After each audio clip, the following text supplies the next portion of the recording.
Hey everyone, welcome to Grain Therapy, the woodworking podcast where we discuss our passions, methods, and personal growth as we build our woodworking businesses. After a stressful visit to Rockler, spending money that I don't have yet, Bryan and I sit down to talk about our current projects and the anxiety that comes with taking jobs that you don't have all the experience to complete. Bryan shares big news about a new shop space, and we wrap up by challenging each other to incorporate the other's styles into our own work. This podcast can be found anywhere you like to listen. If you find value in it, please leave us a comment or review. In addition to following this podcast, find us at Bossman's Boutique and at Whiskey Woodshop to see our projects start to finish. So sit back and watch, listen while you work, or put us on in the background. Either way, we hope you enjoy. And you already know what I'm going to ask first. No doubt. I'm switching it up today. Got wild apple cider. Wild apple cider. Need Perfect some time of year. I've got a Elijah Craig rye old fashioned. Elijah Craig. Okay. Where's that? Elijah Craig? Yeah. That's at the Heaven Hill Distillery in Okay. Kentucky. It's one of my favorite bottles. Not the rye. I mean, I like the rye, but they're barrel proof. They come out with 3 bottles a year. So it's 3 batches.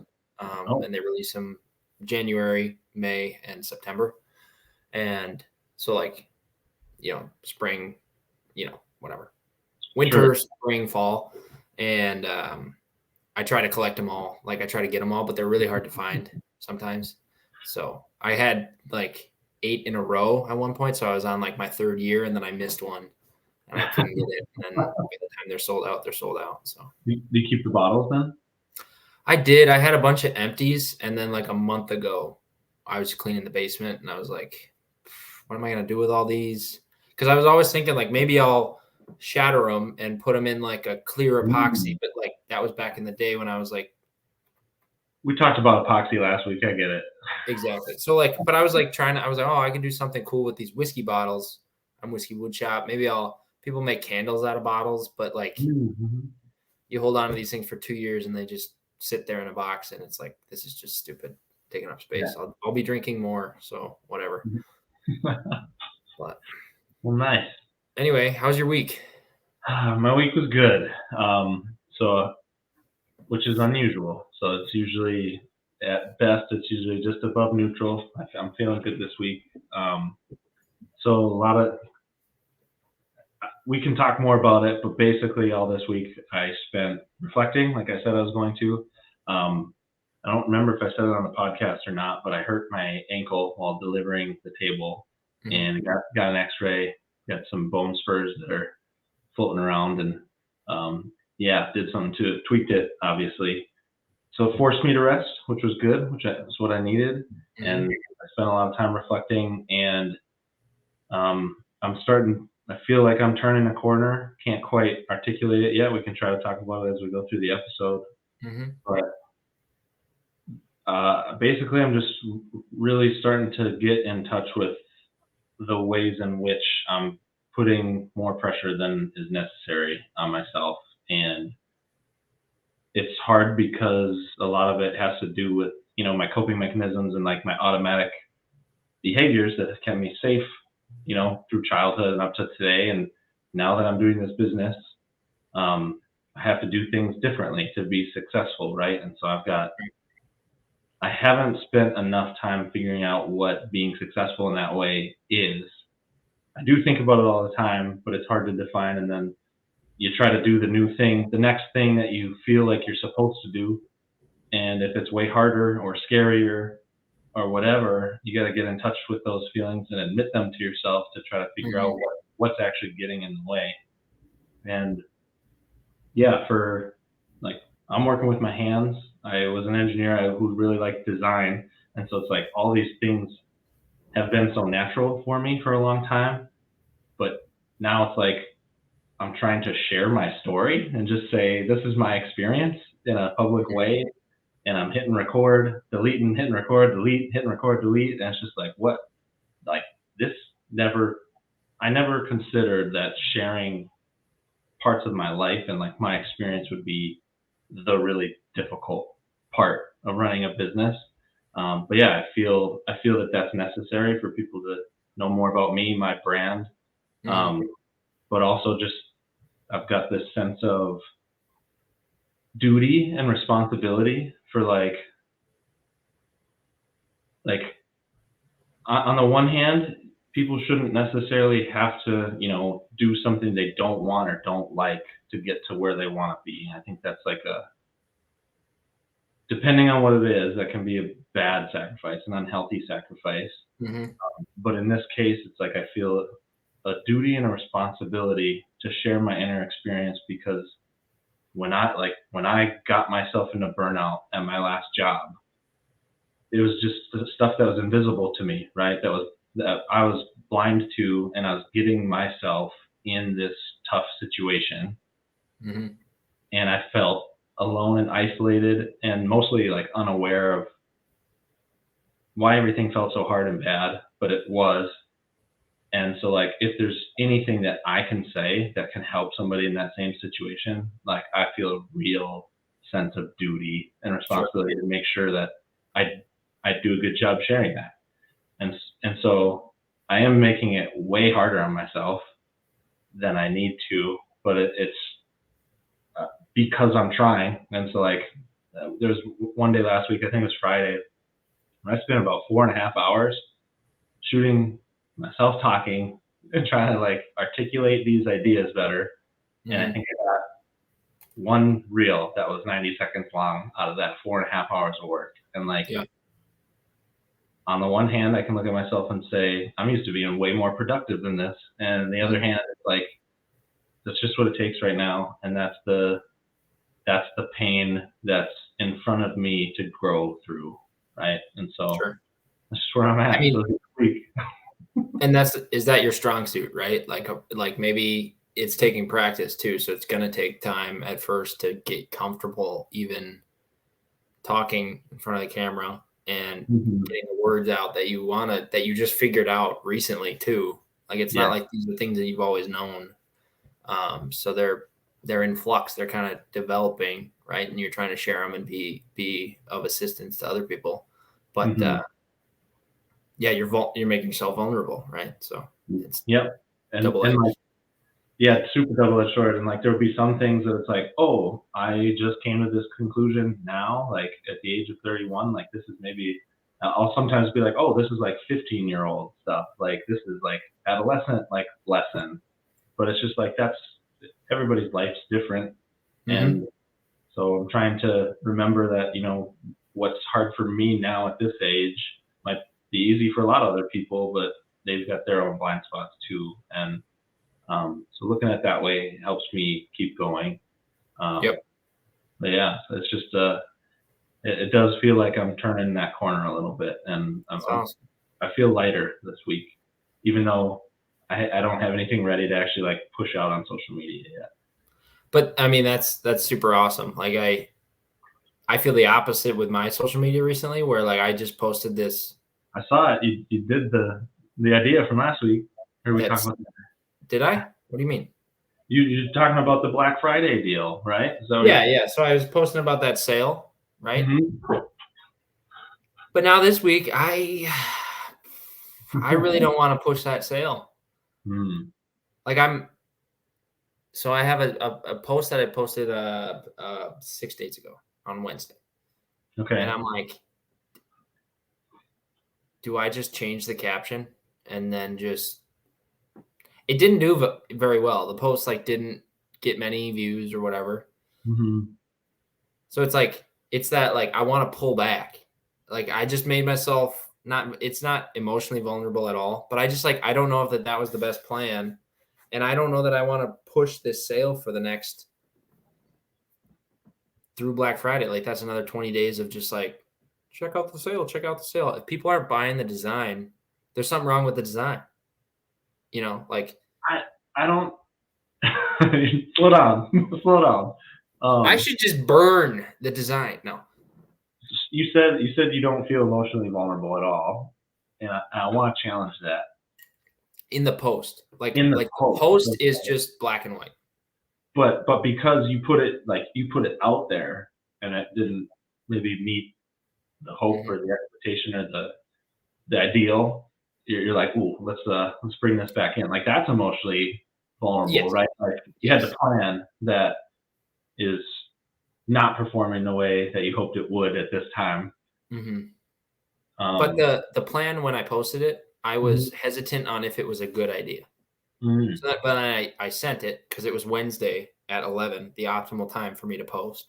So sure. I So what are got we're that going, 6 days later, like you said, and you and I'm think that like, should I even push this sale?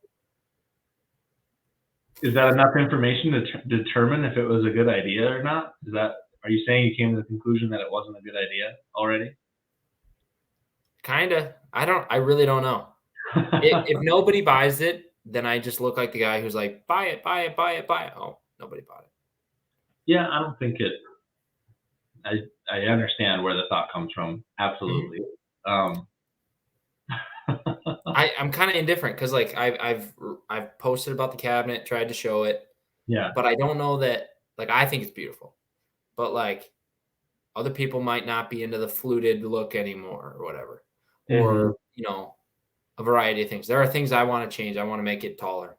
Like I want to just have I want to have an XL version of it. There's a lot of stuff in my mind on this thing, Yeah. but since like all of it was from scratch, I didn't really steal another design. I took Hmm. heavy inspiration from one person on Instagram, but you know, modified, changed, made it mine. And then now I'm like, no one wants this thing. Granted, it's a hard thing to market, right? It's a bar cabinet. Why Yeah. am I in this market? No, But nobody it, who's seen it so far wants it. that's the better way to say it.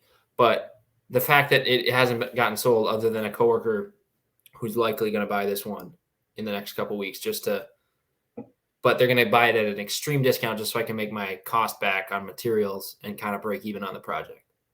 Sure. So that's a long way of saying I think I'm in a total flux on everything I want to do because right now I have my small product, right? My small product, my side tables, my whatever. My larger product, like the bar cabinets, and I want to get into dining tables and da da da. And then the Mhm. custom work. The custom work is the only real thing that actually sells so far, where I either do it from breweries or residents, like homes. So I'm Mhm. either doing custom work for a home or custom work for a brewery. And I like that, but I'm trying to look at 10 years and I don't know if I can get the scale I want to have the cash flow that I want to actually have like an operation Mhm. versus because I don't know that I can support my family to the extent that I want to on just custom furniture for 40 whatever years I need, Right. if that makes sense. So I'm like Yes, fully yeah. blowing this up right now in this moment. I'm blowing up my entire plan and I'm like, I'm in a, I'm in a, I'm in a funk, but So what do you mean by blowing up? You're just do you mean I thought maybe you meant you're putting all this pressure on you for this one moment. Is that what you meant by blowing up? Or what do you mean by kind blowing of, kind of, yeah. Like we've been talking about like my target customer and how up? Mhm. it's still in like, it's still changing. And you know, I don't know who to shoot for. I'm trying to go down too many alleys at once right now. Sure, yeah, you're not so yeah, you're casting a wide net and you're trying to get a big fish, right? Sure. And um yeah, I don't know if that's a perfect analogy, but like it's yeah, what's your audience like? So you said you promoted a post, right? Hmm. What is that? I don't even know what that I haven't done that yet. What tell me about that. Like is that The boosting of the posts on Instagram. yeah. Yeah. So depending on the way you boost it, you can boost it for profile visits, website Mhm. visits, or messages. Okay. So I've done two posts that I boosted, and Mhm. the one was just to get more eyes on it and on my Okay. profile because I was in that heavy rut where I Mhm. literally was sitting at the same followers within about 10 for like 8 months. Okay. And that was like mind numbing. So when I got that steam vent cabinet done, I'm like, okay, this is my piece. Like that's like the most up to date of like what I can do. So I boosted that for like $10 and I did like $1 a day or something. I actually I'm an engineer. I made a spreadsheet and you can play with dials. You can do dollars from one Mhm. to five all the way to like 50, I think. Mhm. And then days, 1, 2, all the way to 30. So as you change the dial, it tells you your reach, like your Sure. possible reach. Yep. And I have it set to doing local stuff. So I have like a bunch of the higher income suburbs selected because that's kind of what I think my target residential audience is for like that higher end furniture. So anyway, you can drag both dollars and days, and then it gives you all these different numbers, like between 1,800 people and 4,000, and then you drag it to 5 days, and you're like, okay, between 4,000 people and 10,000, right?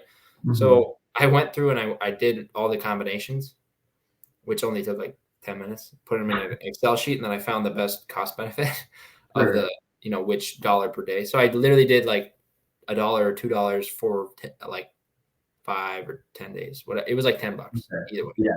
That's a long way of saying I spent $10 on one reel, and it got me more views and like profile visits, and I could see people following me, and I would click on them, and they'd say Minneapolis or Minnetonka or Wayzata. I'm like, okay, that's a win. If it's like a middle-aged lady from Wayzata, you are my target audience at the end of the day for somebody who's going to want some overpriced piece of custom furniture. Yeah. So, yeah.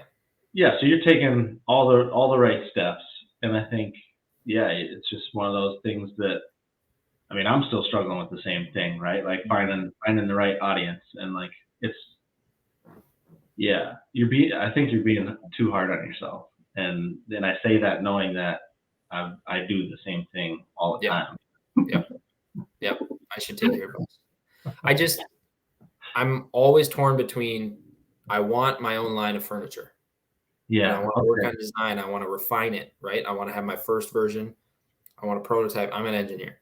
So And like I want to do this, and I can't do that with custom work. With custom work, I have a design, but you don't really like, it's a prototype when it goes into their house at the end of the day, which is scary to say.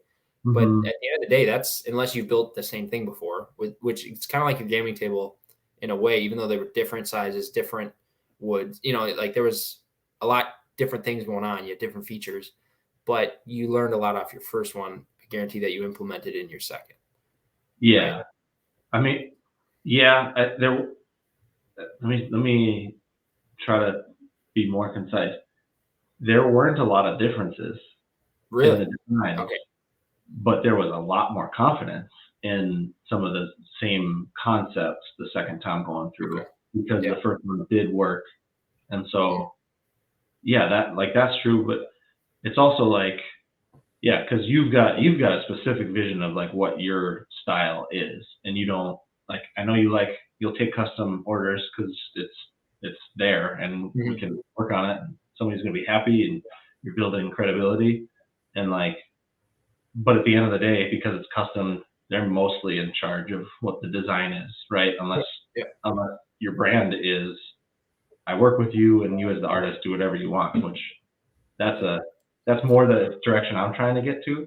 Yeah. But it's hard, and so like my gut is telling me that you've built two cabinets, right, that are like your pieces of furniture. Yep. I just think that because that's where you're at now, no matter how many boosted posts you do, the result might be the same, just because you don't have that like elongated like history of like, here are all the big pieces. Right. And like eventually, once you get there, whether they're selling or not, each new project you make is going to be that much more evidence that a customer should work with you. And so it's just going to take time. And I think you're trying to, just like me, wanting to be ahead of where you're currently at, but it's just the reality. Yeah. Yeah. I want more big pieces, but then like I'm taking these brewery jobs. Yeah. Which are, that doesn't mean anything to them. Like, yeah, I'm doing work, but that's not a dining table for them. That's a shelf in a brewery somewhere, right?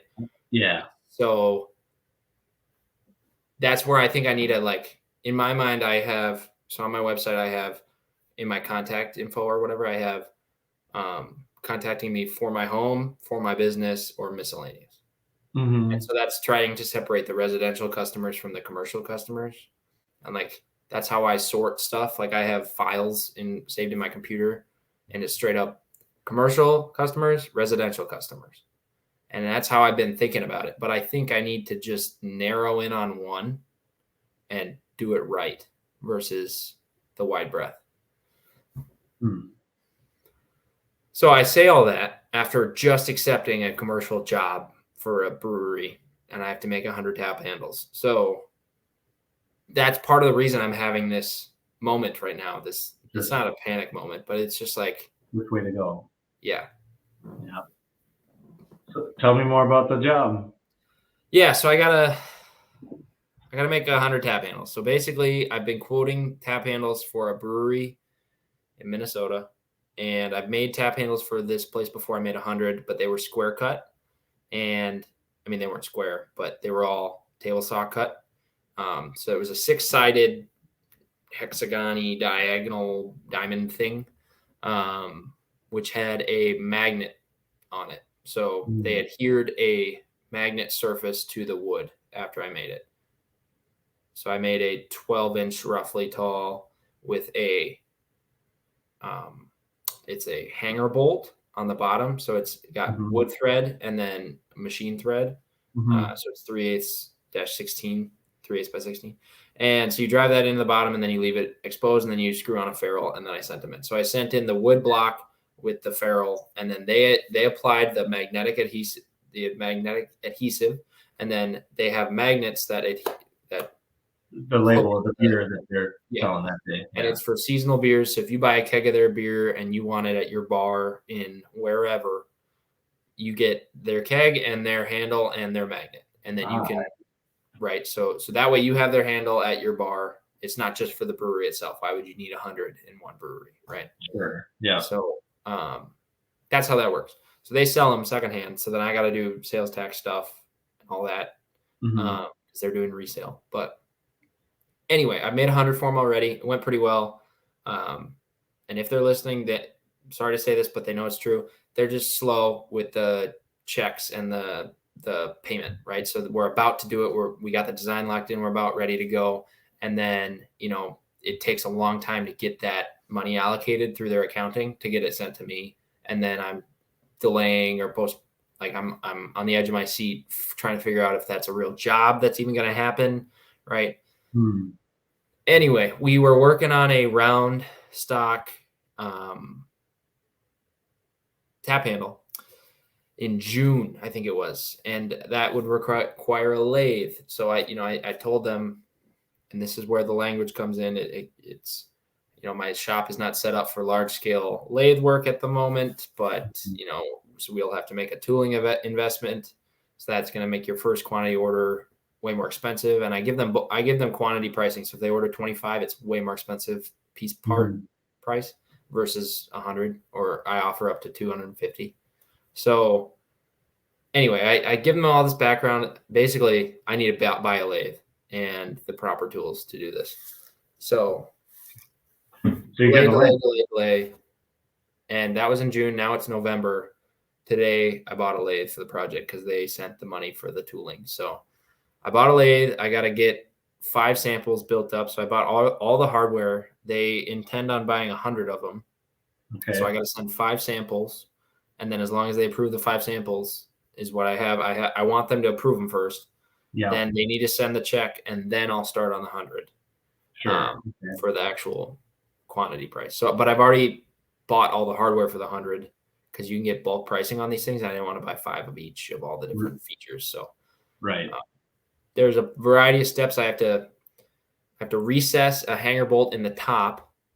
So I need to drill about a 1/2-inch hole on the top, and then have a hanger bolt. So it's another hole within that, like a pilot for the wood thread to go into. And that hanger bolt that's hidden has another piece that they own that screws into the top. Okay. To be like a top dress on it. Sure. Yeah. Yeah. And then the bottom has the hanger bolt with the bottom machine thread exposed, just like the previous ones did. And then there is a spot with a steel washer for a magnet on the mid upper half for the label. Okay. They have like these button labels that have a magnet on the back, and then I believe they're going to send me decals, and they want the decal applied and then finish applied on top of the decal. Oh, okay, cool. That's a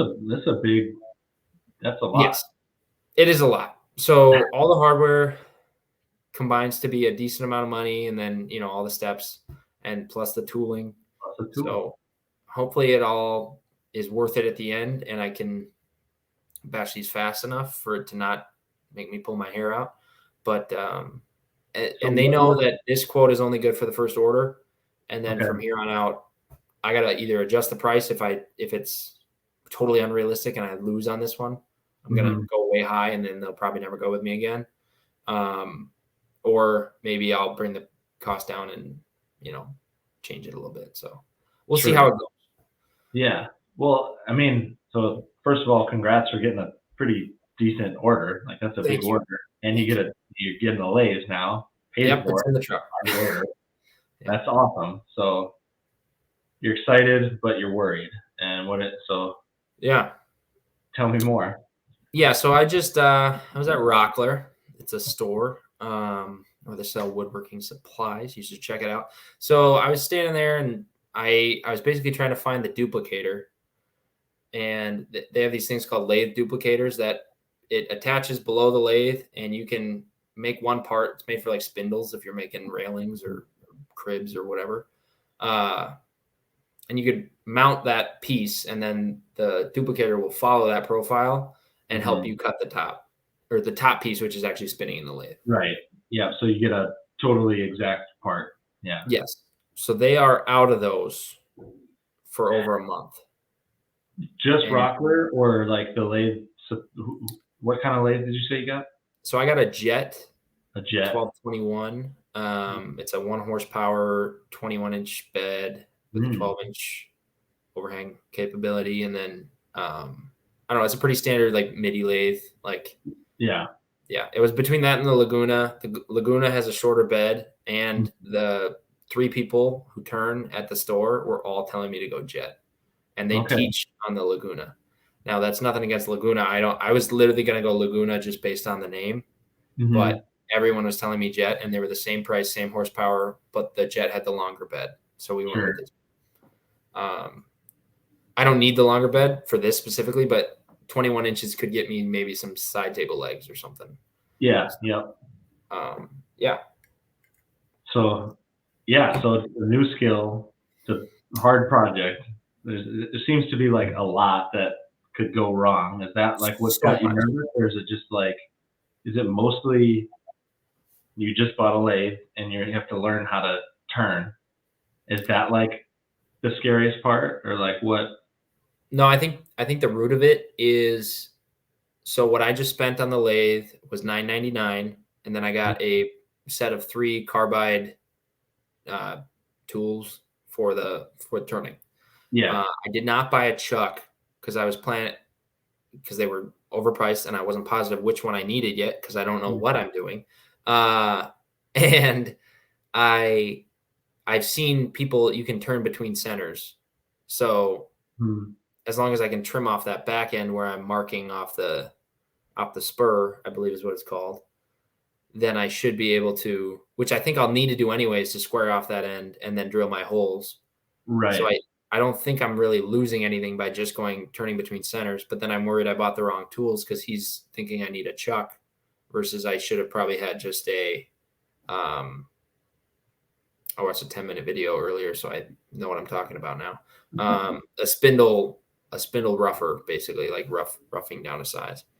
Okay. With like anyway. So I think what I'm worried about is the money. So I have $1,500 allocated to tooling because I was planning on the $999 lathe and the $500 duplicator. And I knew that other tools would be involved, but I was having a hard time asking for $1,500 in tooling already. I wasn't going to go above that.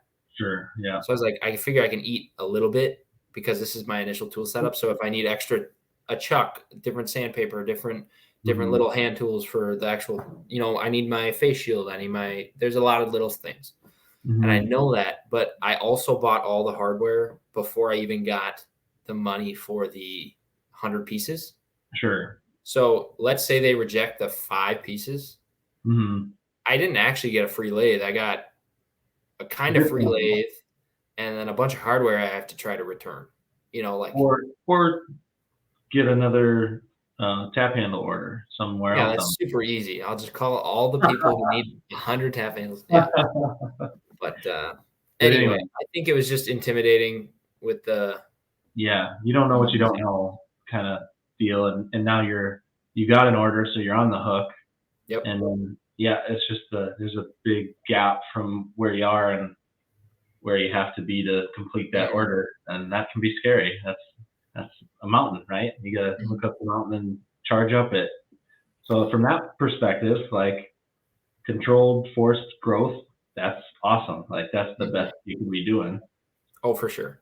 And when I look back in the spring, I'm probably gonna be like loving the lathe because I can do little things that I need for. It'll just open the possibilities I can do for legs and maybe rods or little dividers or little Little pieces. little cabinet pulls, Yeah, move little around. fine. Yeah. Mm, So we'll see. We'll see where it goes. It just, and I'm not worried that I can't figure it out because yeah. there's endless resources out there. I'll just fail a bunch and then figure it out.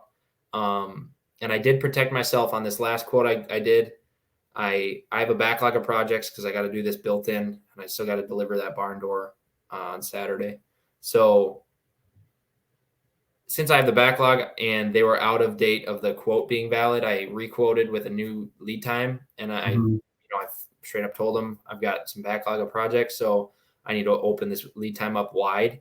So I gave them 18 weeks for the full quantity, mhm. and I will deliver in batches of 25 or more as I complete them. So if Okay. I get 25 done, I'll deliver those early. And then, I thought that was somewhat reasonable. So I'm covering my ass in Yeah, case I got to go take some classes on how to do this. right. I just said full quantity guaranteed by 18 weeks. And I know I can handle that. Sure. So it's just about getting the money out of it that I want. Yeah. Well, yeah, you did a lot of upfront work to make all that work for yourself. Mhm. Were you just like when you got the order, was there just like is that when the surprise and overwhelm hit? It is just like was it different than what you thought it would be when they gave you the check? No, so they always mail me the check. So when I know that people have sent one, I am Mhm. checking the mail like every night, like diligently. Twice. And then so I see that envelope in the mailbox and it says, the name of the brewery. And I'm excited. So yesterday I was only excited. But then I'm buying the hardware and I'm like, ooh, okay, because this is a lot. It's a lot of hardware. Like it's a lot of metal parts. It costs a lot of money. I have it in the quote, but like I don't see that money yet. So I'm like, where is this money coming from? But I obviously haven't gotten it yet. Mhm. So a slight worry last night, and then the real worry came in when I'm standing in Rockler, not knowing what I'm talking about, trying Okay. to buy a lathe, and these Yeah. guys are trying to, they're trying to just chat with me, and I'm like, dude, I gotta watch hours of YouTube before I can even handle this conversation right now. So, and then I came home within 30 minutes. We're chatting here, so I'm still fresh with like Okay. the like purchase anxiety. I just spent 1,300 bucks on tools that I don't know how to use yet. So Yeah. that's the justification for why I'm a mess right now. Well, you look composed, but Thanks. thanks Yeah. for sharing. Yeah, it's always interesting. Like, yeah, yeah, when you, I want to say this about Rockler too. Like, I Do it. love Rockler. Like, they've got so many like unique, like little one-off purchases that you're only ever realistically gonna use like 5 to 10 times a year. But like Yep. to have Yep. it ends up saving you a bunch of time. It's really expensive, but I will say in general, compared to other places that I go to for woodworking information, I don't feel like I get treated the best when I'm at Rockler Mm. because they talk to you like, because it's all like hobbyists who, that like they're older guys who Yep. get a job there so they can get a slight discount on some of that great stuff. They love it and they want to teach classes. And they know so much and they like to know that they know more than other people. Mm. So I think part of your anxiety might be just that is the way they're talking to you is making you feel like anyway, just had to throw that in there because I love Rockler, but I always feel that way when I go to that store. But yeah, it's just interesting how as soon as you realize with more understanding what exactly it is that you don't know. Mhm. The For me, it's always just like, ooh, I had an expectation of learning this skill was going to take this long. Now I just realized I don't know more, and now it's going to just got a little bit longer, and that's where Mhm. the anxiety comes in. Exactly. Yeah. Yeah, and that might make my quote totally wrong. If these take way longer, and if I don't have the duplicator, and it's just a bunch of variables. So Yep. my And I'm moving parts. my Hmm. my hope is to get the 5 samples made. I'll probably cut them all by hand, and that'll be the crash course in how to lathe and not die. And then hopefully, no offense to the company I'm working with, hopefully the check will take a little longer than they think it will, which is pretty standard. This has happened 4 or 5 times now, just delays, right? With this Hmm. particular company. Great people to work with. It's not a great system over there, not very reliable for payment. So all got to be upfront. Anyway, hopefully they'll approve the samples, and then there'll be a slight delay, and by then I'll have the duplicator, and then Hmm. we can hammer down and just Yeah. get these things made. So not to, I, I want to ask, but what happens if the duplicator is like not back in stock? Like, Right. have you thought about backup plans? And I hate to even like bring that up because I don't want to add more anxiety and pressure. But I'm just curious. Like, I think there are ways to like do that in a really slick way. Mhm. Um, and just wondering if you thought at all about that. Yeah. So I So apologize again. no, you're good. All questions are good questions. So if the duplicator that I'm looking at isn't around, I'm actually probably after this chat we're having, I'm probably going to go look online for other duplicators just in Okay. general. I'm specifically looking at the Rockler one because I know it's reasonable and I've seen a lot of reviews on it. Oh, so it's not like there's this one. I bought this jet lathe, and I have to buy a jet duplicator that works for this one. Like it's Correct. more universal than that. Okay, I Yeah, didn't even know that. it fits up to any of a specific length and diameter Okay, of the possible width. So like it's just a basic sizing, and then you just sure. have to mount it. So I'll look at other brands. There's got to be another one out there. If there's not, worst case, I'm going to spend a stupid amount of time making these 100 tap handles as accurately as I can. Now, the shape is super simple. I don't have detailed grooves and I don't have any of that. I just need a taper from about 1 inch to 2 inches down to a 3/4 inch and back up to 1 inch, Okay. all so I can make templates and hold them up to it, and I can Yeah. run calipers and I can slowly work through them, and I can brute force it if we need to. So Hmm. I'm prepared for that too. Okay. And that's Awesome. part of the anxiety too. If I had a duplicator at home, maybe I wouldn't even be ranting about a lathe for 30 minutes. But yeah, no, I totally I get it. A new tool is fun and especially cool. Like I just like kudos to you again. Like I have yet to do a quote where I build in a piece of equipment. And I imagine that's got to be a good feeling It's right the there best. in of itself. Yeah. And so that's awesome. But I totally still understand that also means you're on the hook and you got to figure this out. And Mhm. there's no waiting. Like jump in, dive in. Yep. You're And gonna you're gonna crush it. I hope so. You never know. It might be terrible. I've turned on a metal lathe back at school for Hmm. engineering, and I touched a wood lathe for about 10 minutes one time. So really don't know much about much, but how hard could it be, right? So Yeah. in worst case, I'll take a class, or Yeah. I'll push it off, or I'll get some help, and it'll be all right. So Hmm. I'm just gonna learn it and take it, and then maybe this will be my new obsession. Maybe I'll forget cabinets and tables and everything I love, and I'll just be that bowl guy, just At, making so many bowls. at every craft fair or art fair that I am in, there's always one or two old guys The who turner, started doing rectangular stuff. They got a lathe and they never looked back. never again. Yeah. I'll make you a bunch of bowls. You can give them off at your craft fair. Yeah. Gosh. Christmas is coming up. That's a great thing for me to practice for the lathe. I'll just make some platters and some bowls. Little practice like the really thin stuff. Just jump Oh, I'm in. kind of scared of that. filials and ornaments and Yeah, I need to like definitely get the face shield for that one. yeah. Yeah. So I don't know. We'll see. It's maple, so I have no idea how that turns, but Not either. it's hard Can't help stuff. you. It's not very knotty though, right? So I mean, it'll. I think it works well, but I saying that based on very little. doesn't like the planer or the table saw very much, but It's all about sharp tools. That's what I always hear, and that was. So I have a really crappy lathe. I've told you before. It's just like it's one of those old green painted ones. I don't even know what brand it is.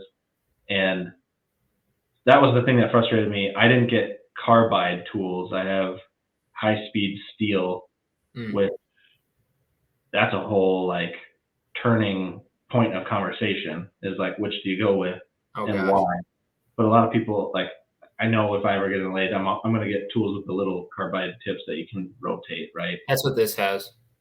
Yeah, the ones I just got talked into by a guy who's apparently a turner at Rockler. well, that's way lower maintenance, then maybe this isn't a big deal. But with the high speed steel, you had to constantly be sharpening. Like it would be like 10 minutes of lathe work and you got to resharpen your tool again. Okay. And you got to be careful to not get it over a certain heat when you're sharpening it so that you don't ruin the integrity of, just too many variables. Overwhelming. Yep. But you did it right. You took the recommendations, and I think you won't have a problem with sharpness if you get the little carbide tips. Okay. I saved my receipt, so worst case, I don't know. I can't wait for people who know way more than us to jump in. I'm never reading comments on any of these things. They're going to roast me for everything. No comments read about this episode. No. I'll probably, if they message, like direct message. So if you have a problem with my lathe knowledge, please direct message because I'm not going to be reading the comments on this one. That's But hey, I'll report back in like a month and it'll work out. I'll have you teach me when you're ready. We go. That'd be great. There we go. So what else happened for you this week? Let's get off my lathe nonsense. Yeah. Not nonsense. It's good stuff, man. That's exciting. Pretty much just the turning the corner. That was like for sure the focus. And I'll be working in the shop this week to get the rest of the accessories done for the table. So I've got on that, and then it's not really sustainable for me to work in the shop and then come home and work on social media because it takes so long. But the other big news is, which I don't know, we'll have to go back and see if it doesn't happen, cut this part out of the episode. But something I'm really excited. We were locked in. I mean, it is. It's locked in, but you never know what can happen. We don't have contracts.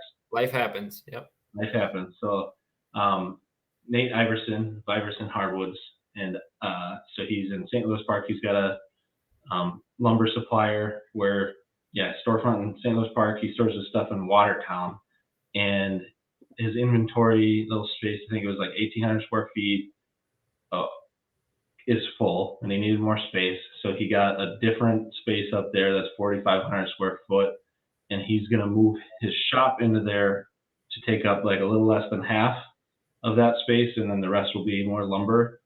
And we've been talking for a while, and there was one point at which we were almost ready to pull the trigger on a different place in St. Louis Park, and that kind of didn't work out for various reasons. I think it was mostly he needed a bigger space. But now I'm gonna move in with him, and so we're gonna keep our businesses separate. But just he's very, I'd say he's like-minded like you and I in terms of this is what the vision I've got for my business. It's not a lot that's gonna I'm gonna let get in the way, and we're just gonna figure it out and keep moving. And I've always really enjoyed talking with him, and he reached out and asked if I'd want to jump in, and hell yeah. So I'm really excited. Like it's awesome. So much more space. I really do like the place I'm in now in Casket Arts building in Northeast. But I'm like the only one there ever. So there's no like coworker feel. Like I was really looking forward to having that there. And then I'm always the only person there. And it's kind of a dungeon.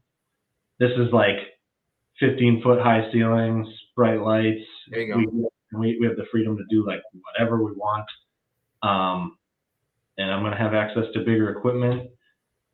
I honestly feel like he's not getting as much out of this like partnership as I am, which makes me feel a little guilty in a lot of ways. But I think he's doing me a big solid. But I hope I think there will be other things that he'll benefit from me being in the shop. And he's now processing a lot of lumber, and he wants to. I should let him talk about this and not tell everybody all about. We'll get him on. Yeah, we should do that. But yeah, so he's just like breaking into new types of markets and realized, he didn't have as big enough equipment to supply these new, like he's doing a tread job, right? So that these big ash, 4-inch thick, maybe they got to be over 30 inches wide. Yeah. And so he had to do like one flight of stairs with 17 of those and a big giant platform. And he realized like it's just like a nightmare to work with these big blocks with the equipment that he's got. So he's purchasing bigger equipment, and so I'll have access to that. So it's gonna like my productivity is gonna go way up, which it isn't always a problem, but when I'm like getting ready for shows and stuff, like it never feels like, oh, this is exactly what I want to be working on right now. So it'll like help from that point. And just like so much more capability now. Yeah. So really looking forward to that. So that was like the big thing, another big thing that happened for me this week. And I know for him, that's not even his like final place of what he wants, because he's got 2 separate locations. He eventually wants to consolidate in closer into the Twin Cities. Sure. So it could be like another less than a year, or it has to be at least a year if we sign a lease, but then might be only a year before it moves again. And so it's a lot of moving, but it's a sweet opportunity that I couldn't pass up. And man, I'm giddy. Oh, I'm excited for you on that one. You told me before we started, when we were chatting, and that definitely raised my mood up. I was just stoked on the fact that you're gonna get in there, and I couldn't lie and say I'm not jealous. Like that is pretty sweet to have people that are just cool working in the same shop. Like that's a fear of mine. Like if I were to go full time and then be alone in my wood shop all day. Yeah. Right. So that the shared spaces are super cool. You can work together, collaborate. And is he going to give you a little discount on wood? Did you get a little bit of that out of him? I don't think that'll be the case, but I won't have to store my own wood, which is sweet. I'll pull from the rack. Like that's going to save so much space for me. Think about that. You will not have to go get wood. Yeah. How much time do you save with that? Incalculable. Like right. Like you're not going to be like, oh, I only have a little bit of Paducah left, so I should use Purple Heart instead, I guess. And then like now you can just literally get it. Yeah. Although, and like, does he stock? Sorry, I keep interrupting you. Does he stock any of those exotics? I keep pushing him to get into exotics. I think I'll break them down over time, but we'll see. For my process, like when it comes to selecting lumber, like it's one thing to be like, oh, I've got these jobs coming up, and now I've got to like plan, like, do I have enough, and like do all that checking. Like that takes up a lot of time. But for me, it's like when I'm trying to come up with my like color combinations, and like when I do a lot of different species and do patterns, I usually start with what I've got, and then I kind of like just keep narrowing the box, and like I strive to just like have a little bit of all the species that I'd ever use. But as soon as like you dial in a pattern, like you use up all of that species, and then I can't even explain to you how often I've been standing in my shop just staring at my wood rack being like, what even pattern am I going to do? Like, I wish I had this species and it's not here, and I don't know when the next place is going to get that. And like, so I just like really get in my head of like, and now it's going to feel totally different. Like, it's just be like, oh, I want to do that. Or I feel like making cheese slicers today, and I'm going to do it with this wood, and it's just here. Like, it's going to save me so much time. So I'm so excited for that too. Oh my goodness. Just to be able to pull off the rack and then like if you just record what you take and then Yeah. I am trying to hold it together right now. Yep. Yep, that's the dream. Yep. Ah. Pretty neat. And Damn. what's Yeah, cool we is gotta get Nate on here. I want to hear his because like I was buying from him back when he was on Facebook, and that mhm. like the fact that he was selling through Marketplace, and he had 2, 3 garages full of uh, just lumber, and he's Yeah. he's also And got his shop crammed in there. It's and and for and for people listening, you said yeah. he's got 3 garages. It was his garage that he built for his wood shop, and, Mm, like, not an oversized like, not a big garage, and he had half of it full, so he, like, mhm, immediately ate up half of his shop space. And then his neighbor let him store, and then the next neighbor let him store lumber in their mhm. garages. The 3 garages are him and his 2 neighbors, so, like, It's that just makes sense crazy. to me.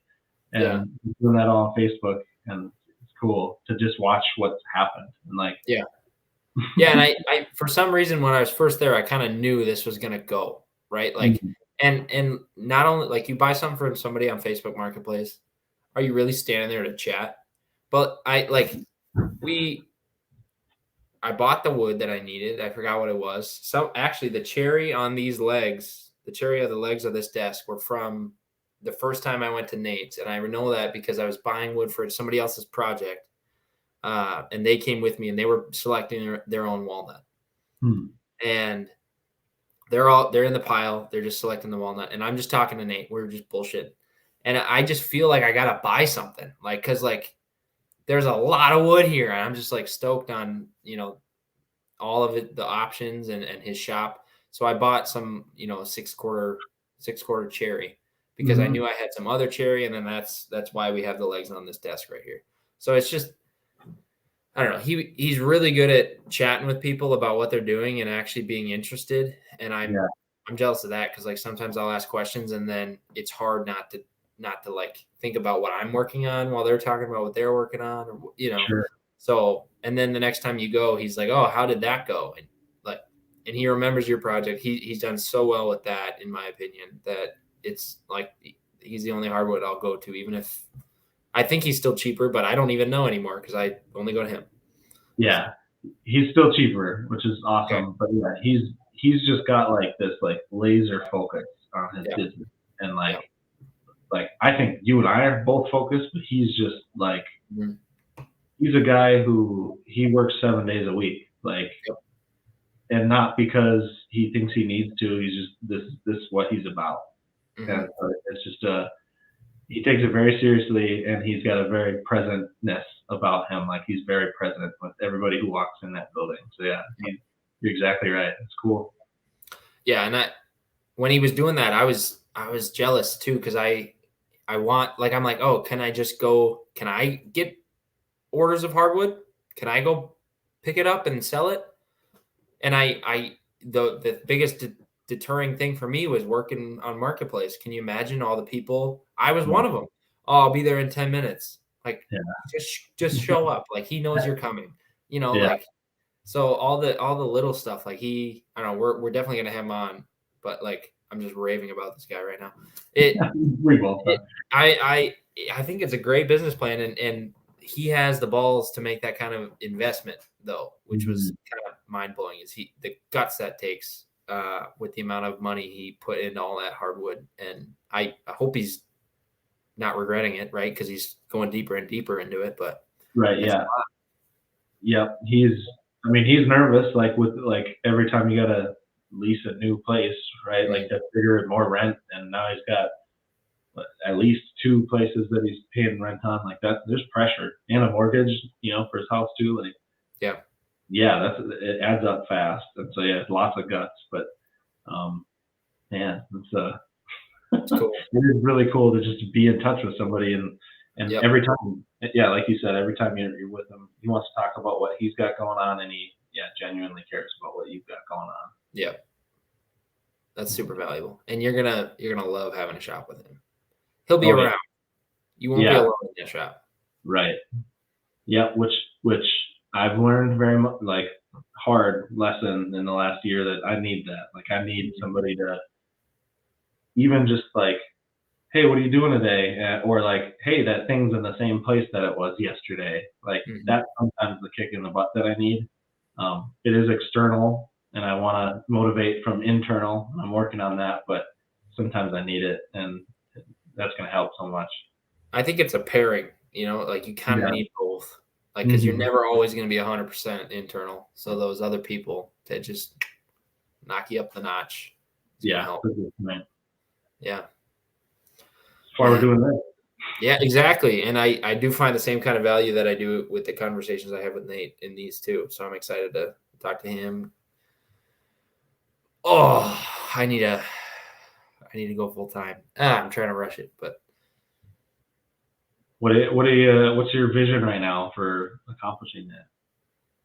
my Too soon to vision for ask. accomplishing that, I need to I need to do what we talked about earlier. I need to come Yeah. up with my target customer and just create the actual. I've done this a lot where I've done these mini business plans a ton of times. We talked about it Yeah. last week, how I've adjusted trying to do sales. And I'm Hmm. trying to, it's kind of like I'm fishing where I'm trying to see where the bites are. And these are all the things that I could see myself doing. Like I could see myself being fully commercial, like I'm doing brewery projects only, or like Sure. Yep. businesses. Like I'm doing custom stuff for businesses, like higher Hmm. end. I don't want to be doing low end stuff, but I could see that. But then I could see nice custom pieces for residential spots too. So I've been kind of trying to fish to see what bites. But in reality, it's almost just word of mouth that's actually given me the Yeah. most the most sales. So I got two questions. So my original question of I kind of want to get a sense of what do you feel like, how many years before you're full time, and just like obviously that doesn't have to be your official goal or anything, but I'm curious what that is. And then also follow up question because of what you just said was you said you're looking for bites, which I get that totally, and they are all things you can picture. But have you experienced each of those ponds to a depth to like understand which ones are the most fun yet for you? Mm, mm, Because there's that too. Like that's part of the equation. yeah. Oh, I definitely know. Like I have a preference, Hmm. but I'm driven only by sales and money because Right I'm now. stuck in this loop of like justifying my job versus my passion. Yeah, yeah. So all I'm thinking about is money, which I don't want to, but Hmm. it's just the state of the world right now. Like you Yeah, don't know what's going to happen, and I want security. yeah. That's the I want what same. everybody wants, but Yeah, right. That's the same trap that I often find myself into, and it's like as we're on this journey of trying to figure out like I mean, again, in an ideal world, you don't have to do something to then create enough comfort for you to be able to do the thing you want to do, right? Like in an sure, ideal world, you create the comfort by doing the thing you want to do sure. because people see you in your element all the time. But and so it's just how do you bring that closer? Like that's the constant challenge that I'm trying to solve. Hmm. Um, but yeah, anyway. Yeah, so I've always had the outlook where like I don't have to love the physical thing that I do as long Mhm. as I enjoy the company of the people I do it with. So Okay. as an engineer, I could work on, I don't know, urinals or something stupid. Like I could, whatever it is. I just came up, whatever. I could Yeah. work on anything. But as long as I like the people I work with and we all care and it's a nice environment and we're trying to make it better, do it Sure. better. Then I'm into it, right? So I don't need to work for SpaceX and make rockets to feel validated about that. But I just want to make something with people that I care about. But then I'm hooked on this feeling when I create my own products out of nothing, just Mhm. rough wood. Mhm. And there's a certain loneliness there because I don't have anybody actually doing it with me on that same project. Yeah. But so I think my ultimate goal is an overarching brand that supports multiple artists, allowing them to do their own work, where we have a vast group of customers versus just the person who wants the simple mid-century modern, clean, minimalist furniture that I like building and I have an eye for. There are a lot of eyes out there. So like in my mind, I want this like shared workspace where we have custom stuff and in-house signature collection. This is my prized design feel, right? So that's like big brain dream stuff, but none of that feels big brain. None of that feels achievable, right? Because I'm stuck in a cube doing the job that I don't mind. I like it. I like the people I work with. It's not bad, but it's not what I'm thinking about. I'm thinking about at all the other hours of the day, I'm thinking about this. So then it's all pushing towards this. So when you asked years, the first thing that came to my mind is my truck payment. Because I was like, how am I going to pay off my truck? You know, so like I'm way too analytical money wise. But in reality, I think like 2 to 3 years, which sucks to say out loud. Like I don't want it to be that long. You don't want it to be that long. Okay. Yeah. I mean, I don't know what your wife does. Cal is what you call her. Yep. Yeah. I mean, that makes a difference too. But yeah, super reasonable. Like super reasonable, huh? I think so. Okay. I mean, so she's in communications and marketing for a medical company, and she does fine. You know, yeah. She'd say that too. I'm not saying anything bad.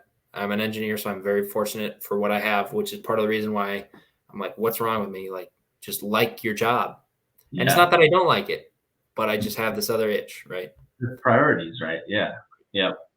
And so I think that's the thing is like, I mean, for me, when I looked at it, is like, I was an engineer. My wife was in a tech job, getting paid as much as an engineer. And so the lifestyle had to change, right? A little bit in terms of now I'm running my business on my own. I'm in my 3rd year and I'm going to profit very little, but there's a profit for the first time, which is cool. So yeah. Things got to change. But I just say reasonable because I think it took a while for my priority, like my internal, like where does the motivation come from? Like what are the factors that mean this is what I have to be doing or this is what I'm working towards? Eventually it just kind of like shifted.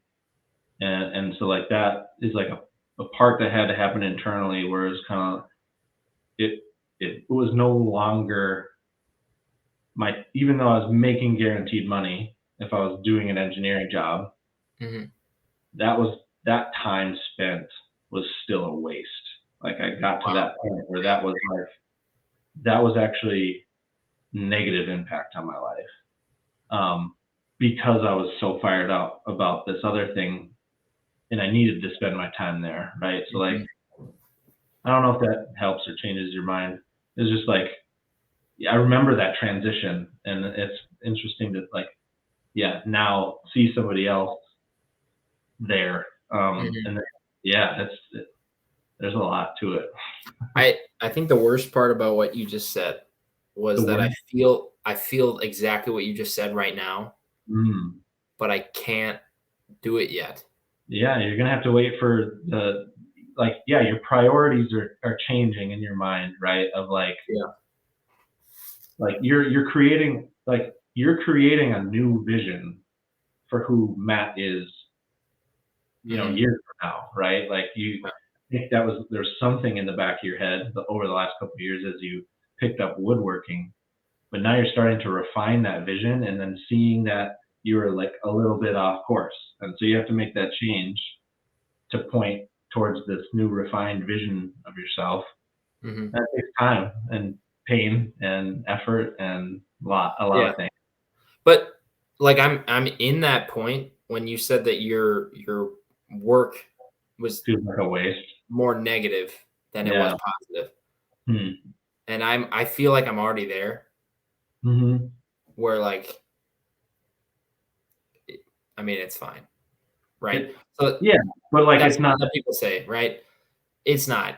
It's like it takes more away than it gives to me right now. Yeah. But I don't feel like I can drop it because that's why I think that's the root of why I'm chasing the sale. Like Yeah. I'm Yep. trying to do sales and marketing to try to find where that money will come in.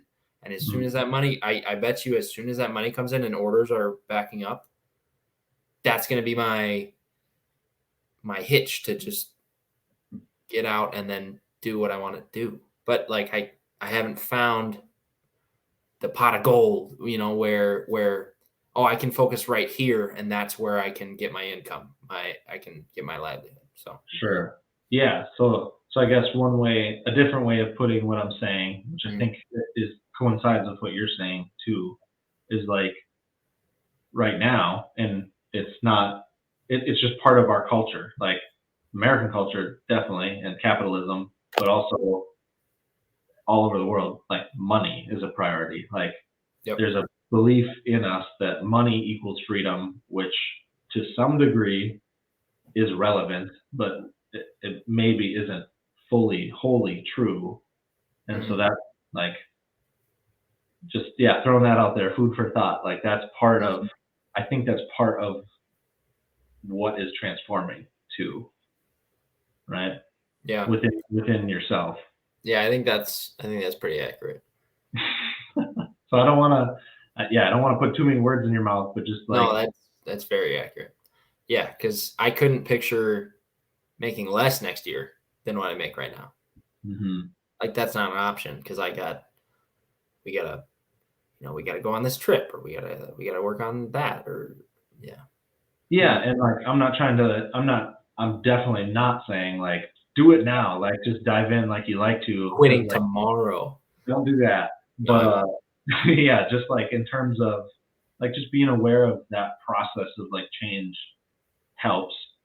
But and like 'cause I think you and I we both talk about how ambitious we are, right? And like how we want to get going. We want to get that ball rolling downhill.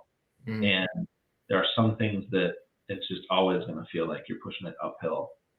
mm, And I think that's one of them. Like just like unlearning money and like understanding what it is, how we can use it, and not need to have it. But yeah, it's just like I'm getting off into no, that's super good because I hate it. I yeah, hate the feeling of having to come to terms with money. So yeah. that's showing me that is a very good point that I'm fixed on the actual money of it. But Hmm. I But don't that's know. real too. Like you need that to some degree, and Sure. especially in the more ways you can think of to make yourself comfortable and like bridge that gap to where you feel like you're comfortable enough to jump off the plank, I guess, is Mhm. like Off the plank. you dive in. Yikes! That's not a good sight. Okay. It's good though. There's no walls down in the ocean. You're just swimming wherever you Mm, want wherever you want to go. Oh, to go. I now I'm wear like, you. I wear you yeah, out on Tuesday night. I'm gonna go. Where am I? I'm worried about a lathe, and I have no idea my customer base that I'm gonna use for that lathe. So I think I have more questions than answers tonight. Yeah, it's a good place to be, I think.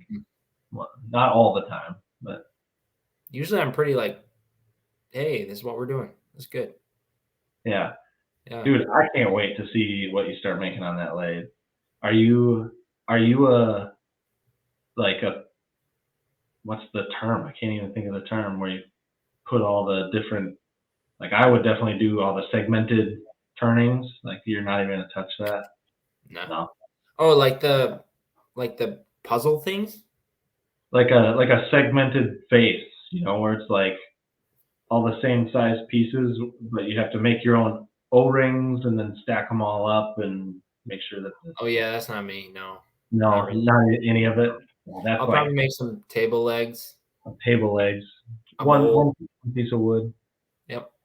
Yep. Cool. Probably a bowl, probably a platter, and then 100 tap handles. That's what I have planned. I So think I think one way we can both help each other, because like mine's very much my style is everything, all of the species. mhm. I think we should challenge each other to appreciate our each other's The style opposite. Yeah. more. Yeah, I and need like to pull you to simplicity, and you need to throw me into I don't know what to overcomplicated, call it. I was gonna call it chaos, but I didn't want to call it chaos because that has a bad connotation. organized chaos. Organized chaos Yeah, or patterned pandemonium. variety. I don't know. Sure. Yeah. No, I get what you mean. Yeah, it's just not. It's not my thing. Like I see. I don't know. I don't like a lot of for me personally in the work Yeah, process. I don't yeah. like a lot of little pieces.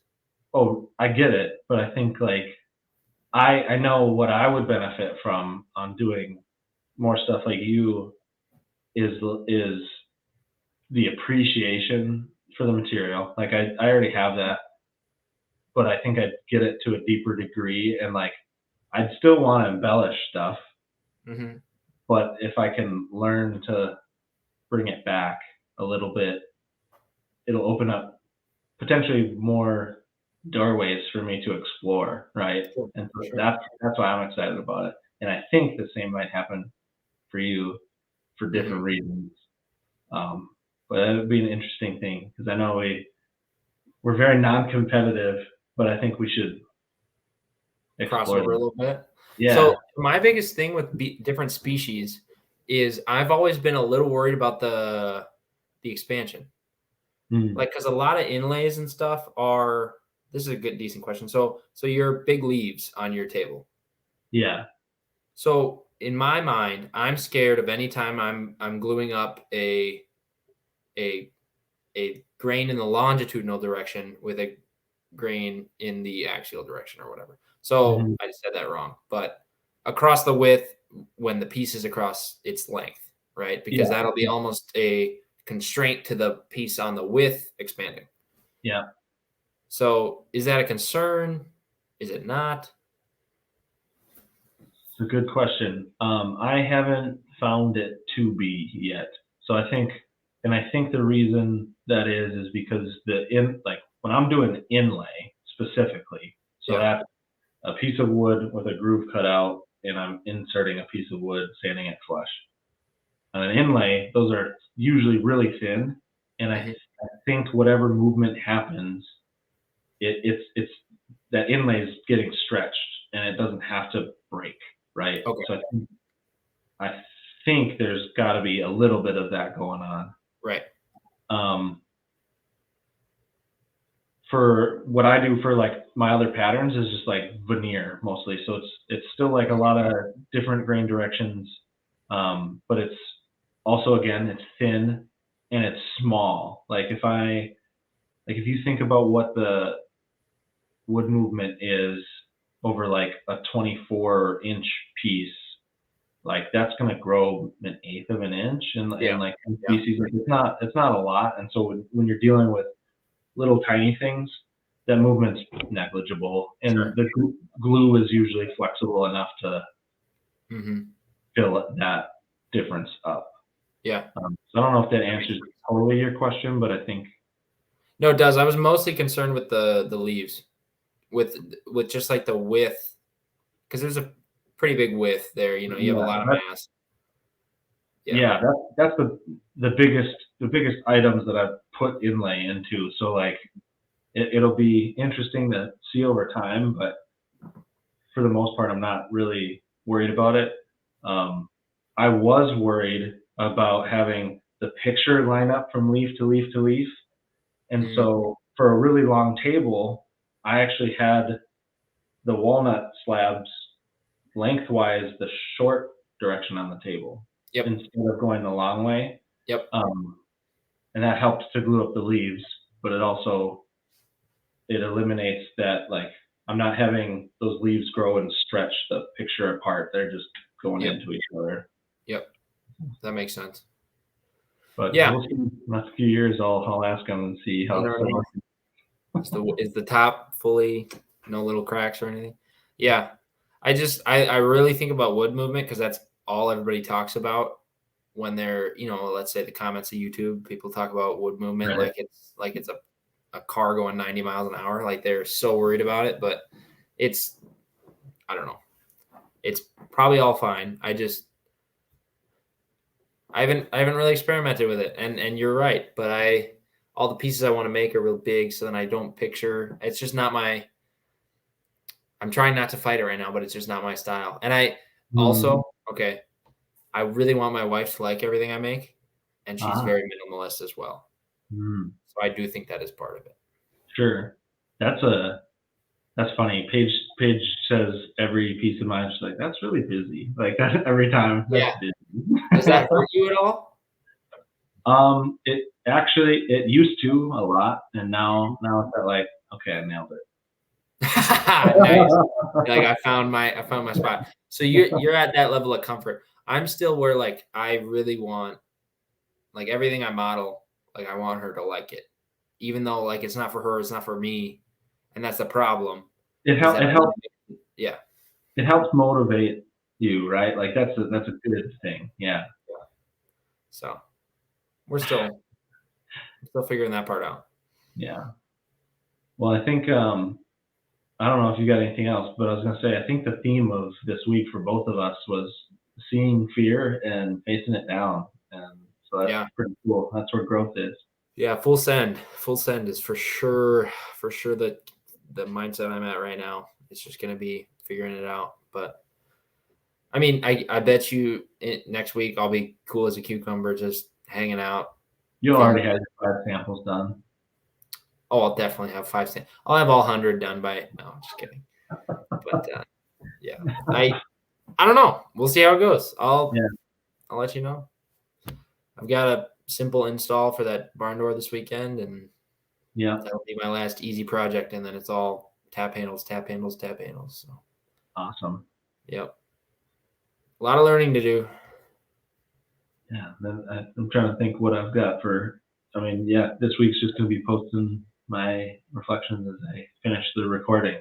There you go. Are you starting on the bookshelf? Do you nail it down on bookshelf? I have some drawings in my little sketchbook, so I've got some ideas. I haven't landed on one that I'm like, that's the one that I have to build, which is maybe the wrong expectation, but that's what I'm hoping for. I'm hoping that I'll eventually modify it enough to be like, ooh, I got to make this one. Are you going to make it, quote, busy? Oh, yeah. Oh, yeah. Not overly. It's going to be like this last table. I think there's some busyness to it, but I toned it down a little bit. It all matches. Yeah, like it goes together. Yeah. And so I definitely want to have that feeling of some different things are going on. It goes together, but I don't want it to overwhelm either. I want this next one to be something that when I post it, people are like, "Ooh, I want you to make me one, please," and see how that goes. But I also want it to make it for me because I'm going to be putting my books on it as a reminder of what I need to keep reading. There you go. It all makes sense. Hopefully that thing takes what, a week, 2, half a week? Doing a bookshelf? No. Never know.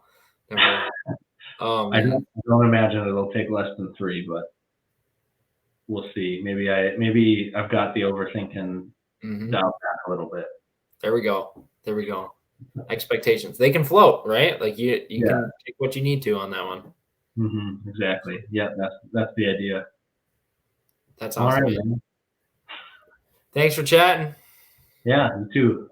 I've been high energy this whole time. I'm glad you were able to deal with it. I gotta go play with a lathe, Just vibrating over there. Oh my gosh, yeah. Anyway, good. Talk to you next week. Yeah, see ya. Have a good one. Thanks for tuning in this week. We'd be having these conversations with or without you because we get a lot of value out of this and we learn and grow together, but we're glad that you're here as well.